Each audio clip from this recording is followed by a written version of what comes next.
untuk menghasilkan omset yang maksimal kan tidak sedikit. Sementara orang keuangan selalu memperhatikan pengeluaran. Bahkan yang kecil, jangankan yang besar seperti yang diharapkan oleh orang marketing, yang kecil saja dia perhatikan sekali. Tim marketing itu bukan untuk sales, bukan untuk jualan. Kita ini di tim marketing ini fungsinya di perusahaan hanya untuk mendatangkan demand, meningkatkan demand dan lain sebagainya. Semua dikonversi, muncullah nominal jumlah yang harus dikeluarkan. Om Fahri. Oke, Om Fahri. Kayaknya pagi ini sharing tentang perselisihan yang selama ini dari dulu sampai sekarang sebenarnya di kantor-kantor dimanapun itu orang keuangan sama orang marketing selalu bersitegang, berbeda mindset dan lain sebagainya. Nah itu yang mungkin kita akan bahas pagi ini. Siap, insya Allah. Masalah budgeting berarti. Iya, budgeting. Karena di budgeting itu paling sering orang marketing sama orang finance permasalahkan. Kalau mungkin di sudut pandang marketing selalu mau ngegas lah, sementara finance selalu mau ngerem gitu. Nah, kenapa menurut finance dulu? Iya. Dari sudut pandang finance ya. Dari sudut pandang finance mungkin karena memang yang tidak ada difikirkan oleh orang-orang marketing sebenarnya terkait sumber daya.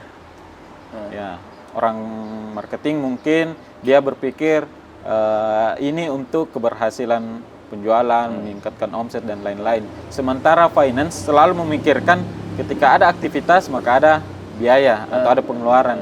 Ada pengeluaran berarti dia harus melihat sumber daya yang ada.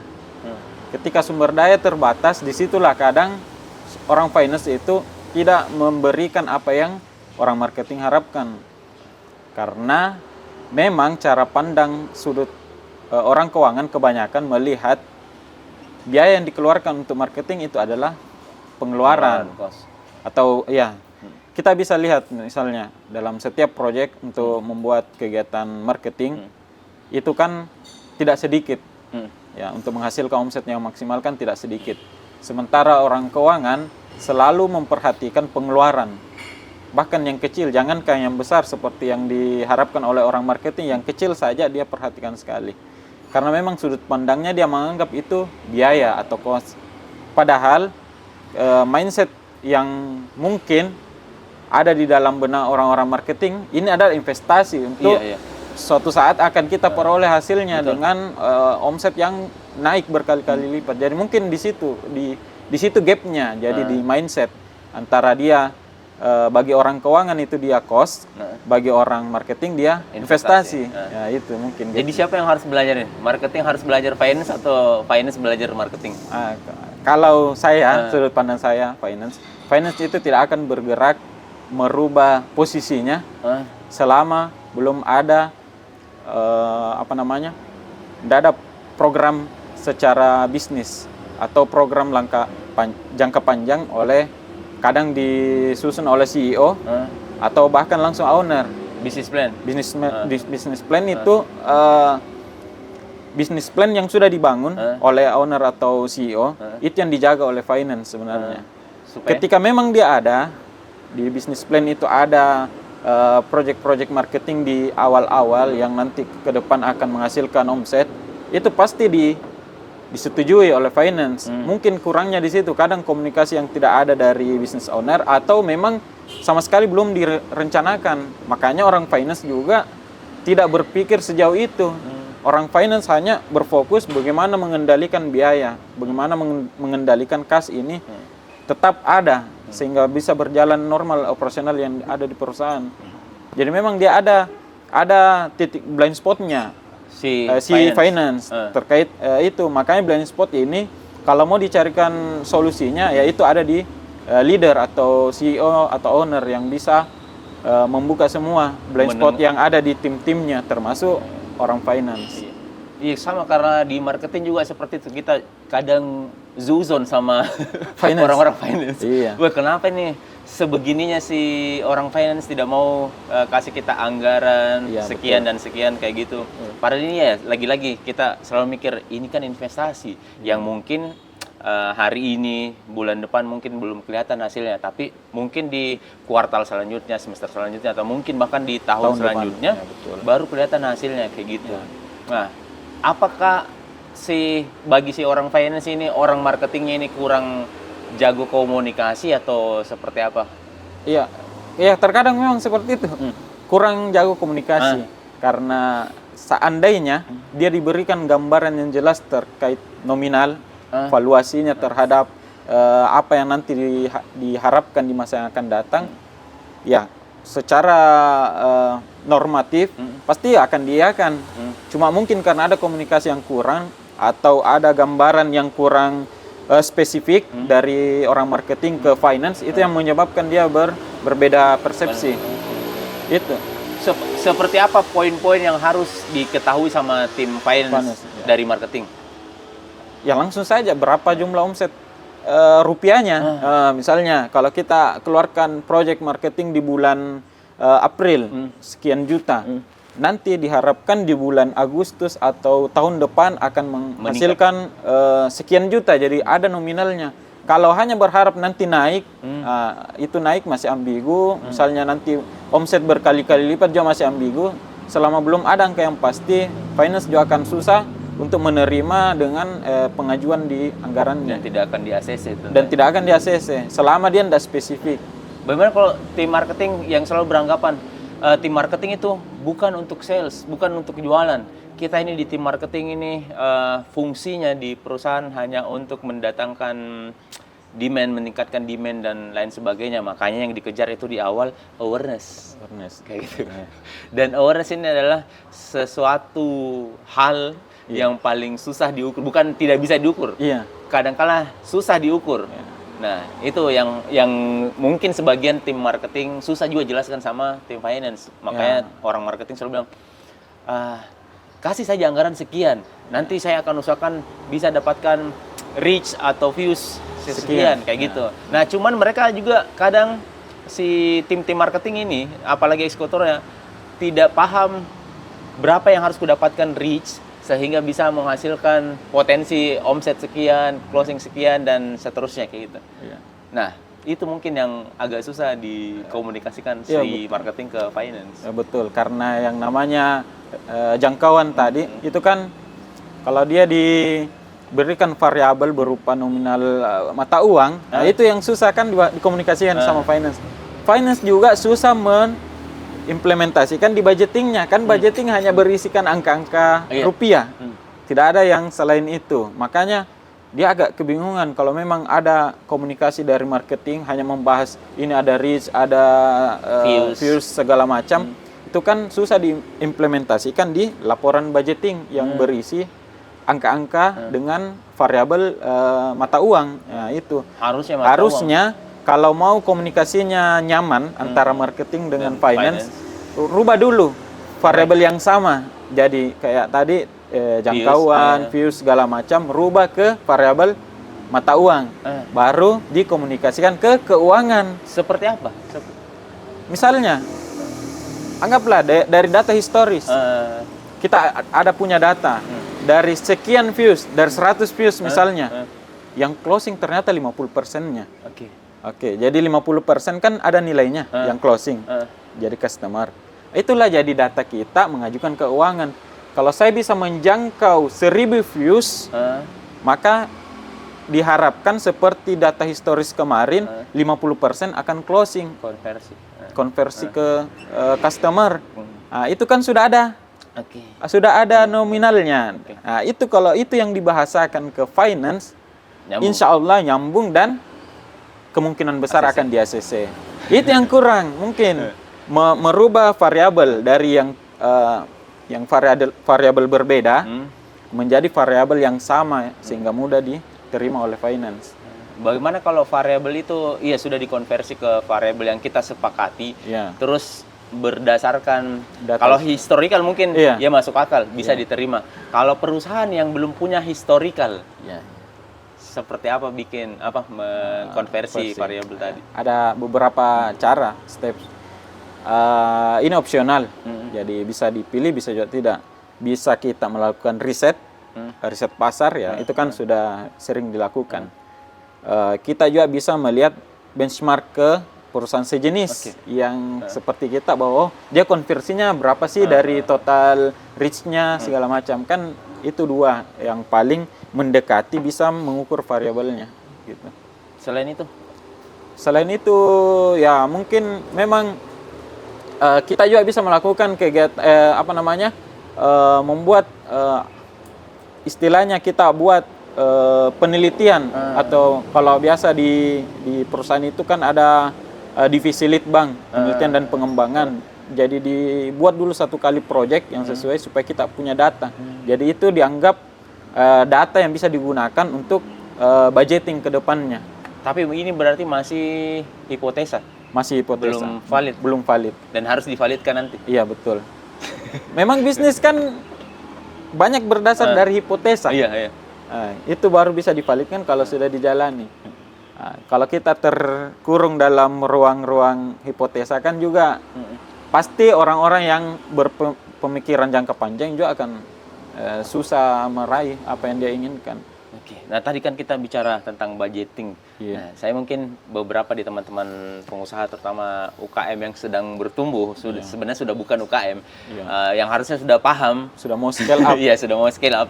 Mereka di sini masih bingung di fase, misalnya di akhir tahun setelah raker. Baik. Setelah raker, kita nanti di tahun yang baru, insya Allah akan ada program marketing, program ini dan seterusnya. Itu kan semua pasti, setiap pilar di bisnis butuh anggaran. Betul. Butuh anggaran. Dari misalkan tahun depan target kita sekian M. Ya. Nah, berarti ada budgeting per divisi lah, misalnya marketing sekian ratus juta atau mungkin sekian persen, R&D sekian persen dan lain sebagainya juga dengan anggarannya masing-masing. Biasanya business owner yang di level itu pun masih bilang, dari mana uangnya? Untuk dijadikan anggaran buat nanti dipakai sama marketing, R&D dan divisi-divisi yang lainnya. Itu bagaimana dari finance? Justru di sinilah tantangan terbesar sebenarnya bagian finance. Apakah dia CFO atau owner sendiri kalau memang dia mereka paham finance. Sebenarnya yang sehatnya itu dan idealnya memang ketika untuk membuat suatu anggaran dibuat dulu strategi bisnisnya.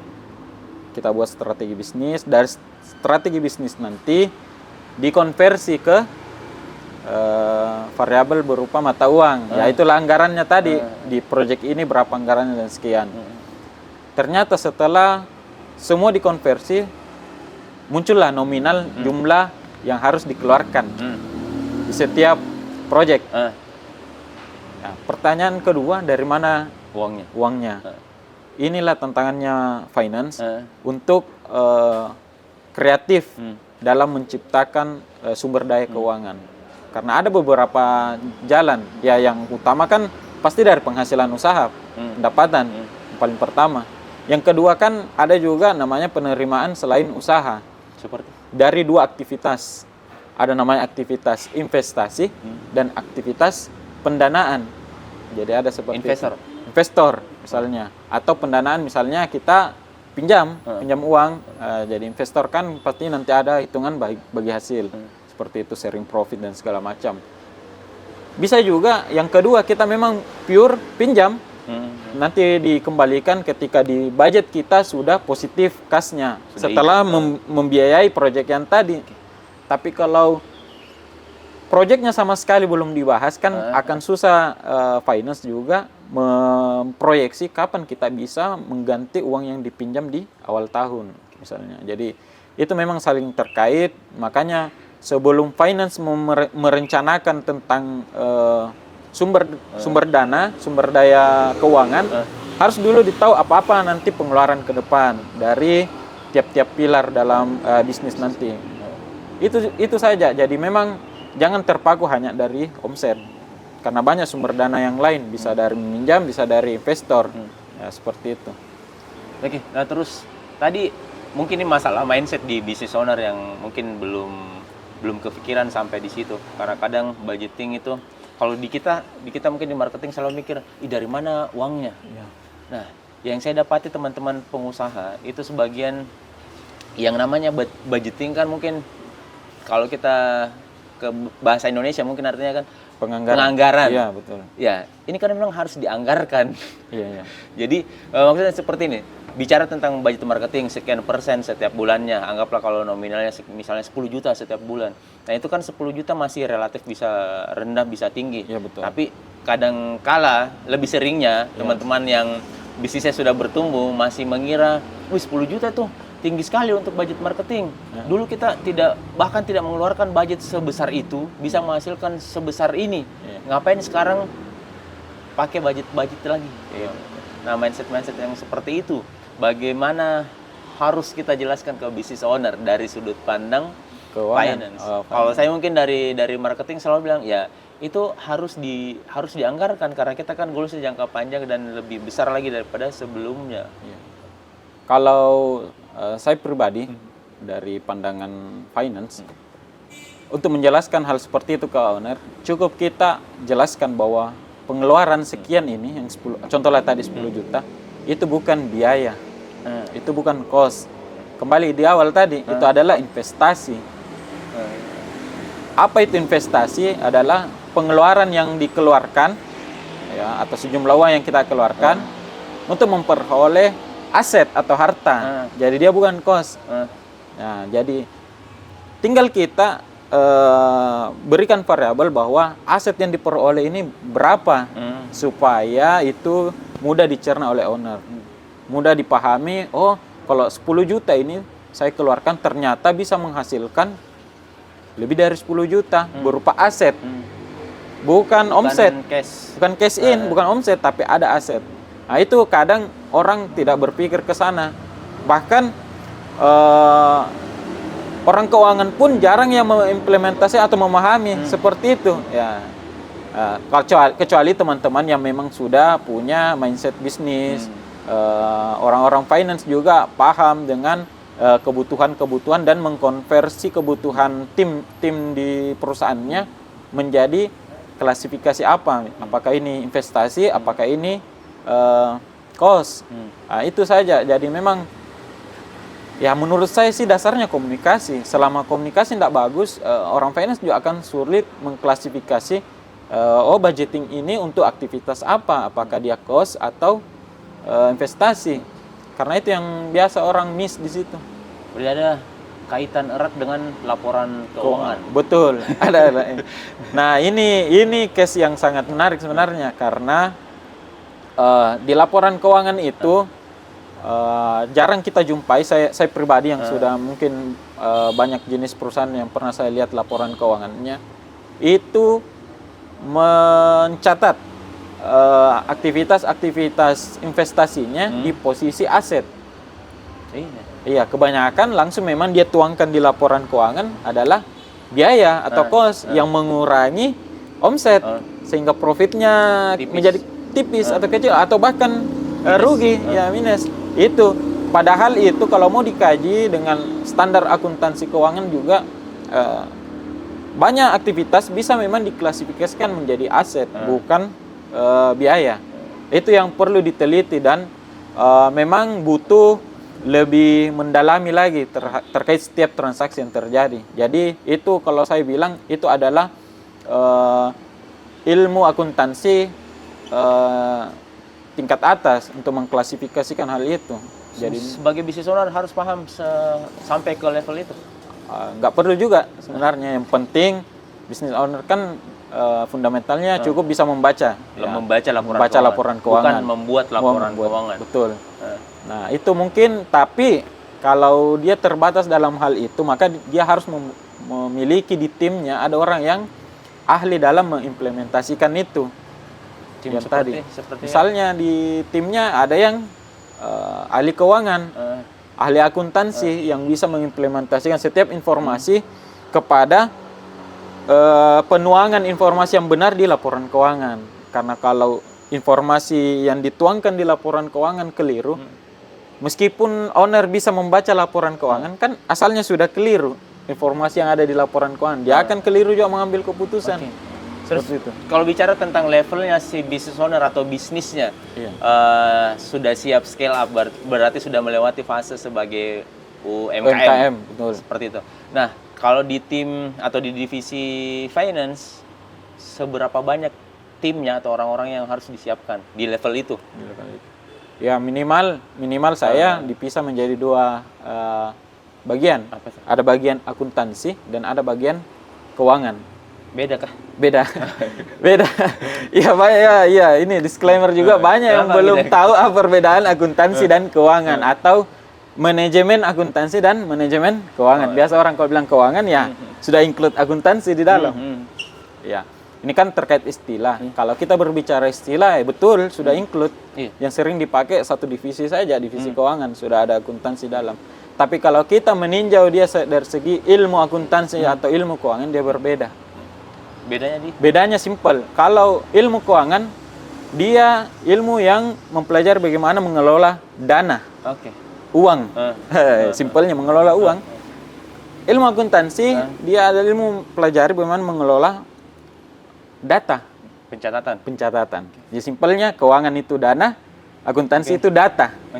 Nah, itu mereka berbeda karena akan sangat riskan ada miss pencatatan atau informasi jika yang menghandle dua hal yang berbeda ini di satu orang yang bertanggung jawab. Jadi apa risikonya? Risikonya kadang informasi tentang dana yang tersedia atau pengeluaran dana juga itu bisa miss karena dia sendiri yang bertanggung jawab atas pencatatannya. Itu satu berarti. Jadi ya bahasa simpelnya dia yang pegang uangnya, dia juga yang catat uangnya. Itu kan itu keliru. Keliru dan rawan sekali terjadi fraud ataupun memang kesalahan human error. Jadi tapi untuk yang baru dasar memang itu tidak apa-apa di apa namanya dimaklumi. Tapi kalau sudah yang mau scale up, baiknya di situ ada dua penanggung jawab atau supervisi yang berbeda. Oh iya, karena saya juga biasa kadang dapat teman-teman di perusahaan-perusahaan yang anggaplah mau mengeluarkan budget di angka misalnya dari ratusan ribu sampai mungkin 5 juta, si orang finance ini tidak perlu tahu, mungkin sampai di level si accounting tadi. Accounting ya betul. betul. Memang harus begitu atau kenapa harus seperti itu? Ya pertama tidak harus seperti itu. Jadi tidak terjawab. Jadi pertanyaan kedua kenapa harus, ya tidak terjawab karena memang dia tidak harus. Cuma yang bisa saya jelaskan mungkin alasannya seperti itu, mungkin karena dia perlu dikonversi dulu tadi. Makanya accounting dulu kan, accounting terkait data. Kebutuhannya perlu dikonversi dulu di bagian akuntansi. Nah, kalau akuntansinya jeli kan dia bisa mengolah data permintaan marketing itu apakah dia kegiatan investasi atau cost biaya. Nah, setelah informasi itu sudah dituangkan dalam bentuk data, baru diteruskan ke bagian keuangan terkait kita cari dananya dari mana, kita kumpulkan dananya dari mana, atau apakah dana yang ada sekarang sudah cukup. Kan kalau cukup kan sudah tidak terlalu bingung cari dana dari mana, ngapain ngutang atau cari investor segala macam. Nah, itu jadi mungkin seperti itu mindsetnya, jadi perlu dikonversi dulu dalam bentuk data, baru dicarikan solusi-solusi dan keputusan-keputusan keuangan. Makanya akuntansi dulu baru keuangan, tapi bisa langsung juga karena orang keuangan itu salah satu dasar yang mungkin dia punya skillnya ya harus paham akuntansi bisa langsung. Gitu. Berarti sarannya sebaiknya si business owner yang bisnisnya sudah mulai bertumbuh sudah bangun tim finance. Bukan 1-2 orang gitu.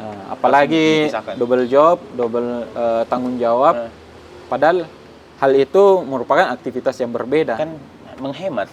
Kalau bisa bayar 2 orang, kenapa harus bayar 5 orang? Iya, memang kalau kita berbicara menghemat, ini kan sering dihadapi sama business owner yang mau scale up tapi mau menghemat. Iya. Gitu.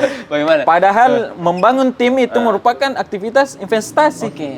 Kan kebanyakan pengusaha seperti ini, mereka mau efisien dulu, baru efektif. Betul. Padahal kan kaidahnya efektif dulu, baru efisien. Betul. Ya kita bisa lihat lah, mungkin kalau kita search di YouTube atau di mana, kita lihat pengusaha-pengusaha besar, dia itu bahkan investasi itu menjadi kegiatan rutinitasnya. Bukan sekali 2 kali, bukan ketika mau scale up baru investasi, bukan. Rutinitas. Jadi dia anggaplah ya. Kebanyakan mereka itu mereka merasa lain ketika di bulan ini tidak ada kegiatan investasi. Bayangkan. Kalau bentuk investasinya seperti Scale up team, scale up bisnis, artinya menambah outlet segala macam, scale up sistem, investasi di bagian teknologi dan segala macam, dan scale up hak-hak paten juga. Jadi itu juga diinvestasikan, bukan biaya. Membuat hak-hak paten itu investasi. Kayaknya itu bagus dibahas. Contoh di F&B, membuat resep baru itu investasi. Jangan dia tidak ada nilainya, ya gitu. Dan seterusnya, karena kan sekarang resep juga dipatenkan. Iya. Jadi itu semua kegiatan investasi dan hanya dipikirkan oleh owner yang maksudnya berpikir ke depan. Makanya bagian finance dia perlu menginformasikan hal itu dalam bentuk laporan keuangan. Nah tadi ada investasi dalam bentuk memperbanyak outlet. Ya, betul. Masuk akal bagi sebagian pengusaha. Nah yang mungkin bagi sebagiannya lagi si membangun tim, perbaiki sistem ini, kenapa masuk di investasi? Sementara misalnya kita punya tim 10 orang, terus 10 orang ini 5 orangnya kita investasi, kirim belajar ke coach, ke mentor yang biayanya tidak sedikit. Kenapa bisa dikatakan itu investasi? Nah terus kalau nanti misalnya si timnya kita invest sekian juta, sekian puluh juta, bahkan mungkin ada yang sampai ratusan juta. Terus nanti setelah balik belajar mereka jago dan resign. Ya. Di mana investasinya? Satu hal yang teman-teman tahu, ini kayaknya sudah khatam sama para business owner. Dan ini juga mungkin hampir semua orang finance juga pahami bahwa yang namanya investasi, kenapa juga tidak mudah di ACC oleh orang finance? Karena yang namanya investasi sebanding dengan risiko. Tidak ada, bukan investasi namanya kalau tidak ada risiko. Dan itu salah satu risiko ketika kita menginvestasikan ke orang, ke human, ataupun ke sistem. Sistem juga belum tentu work, kan bisa saja gagal dan segala. Resep belum tentu disukai, enak disukai customer segala macam. Jadi memang yang namanya investasi ada kemungkinan gagal, ada kemungkinan dia akan menjadi biaya. Makanya orang finance memang agak sulit meng-ACC-kan permintaan-permintaan untuk budgeting yang bersifat investasi. Karena dia juga harus memikirkan ketika dia gagal, maka seluruh biaya tadi yang dianggap menjadi aset jadi langsung jadi biaya. Dan ujung-ujungnya ya kan ke profitabilitas, dia makan rugi dan segala macam. Itu. Jadi memang ada risiko-risikonya. Makanya perlu kejelian dalam memilah-milah kegiatan-kegiatan investasi. Jadi dari awal juga saya bilang itu di mindset finance yang kadang melihat hal itu sebagai biaya. Kalaupun dia sudah benar mindsetnya melihat sebagai investasi, ya, maka dia step keduanya dia harus jeli kegiatan investasi mana yang perlu memang harus kita biayai atau keluarkan dana, bukan biayai. Saya keliru mungkin tadi. Kita keluarkan dana anggaran untuk seperti itu. Karena setiap kegiatan investasi pasti ada risikonya. Nah, kayaknya itu keren kalau insya Allah kita bahas di episode selanjutnya tentang investasi di bisnis, terutama di people tadi. Ya, betul. Karena masih banyak yang kepikiran itu tadi, tidak mau bangun tim, tidak mau bangun sistem yang lebih baik. Karena ya kalau nanti saya invest ke manusianya, ke timku, terus dia jago, kabur, bahkan mungkin jadi kompetitor ke depannya, percuma saya invest ke dia kayak gitu. Ya, sedikit analogi terakhir yang mungkin orang finance juga sebagiannya paham sebenarnya ada analogi seperti itu. Cuma belum mempunyai mindset yang seperti para business owner. Ya, kalau kita contoh mau memancing ikan yang besar, masuk akal tidak pakai cacing. Kecil. Ya, gitulah. Seperti itu. Nah, itu kadang orang finance agak berat untuk membeli dahulu ikan yang cacing yang agak besar untuk memancing ikan besar, atau bahkan bukan cacing, ikan kecil yang dibeli untuk memancing ikan besar, agak berat. Karena dari segi cost atau pengeluaran, bukan cost ya. Dari segi pengeluaran ya pasti ikan kecil ini lebih besar harganya ketika kita hanya membeli cacing kecil. Gitu. Makanya tadi itu yang akan jadi historical ke depan. Betul. Siap. Siap. Cut.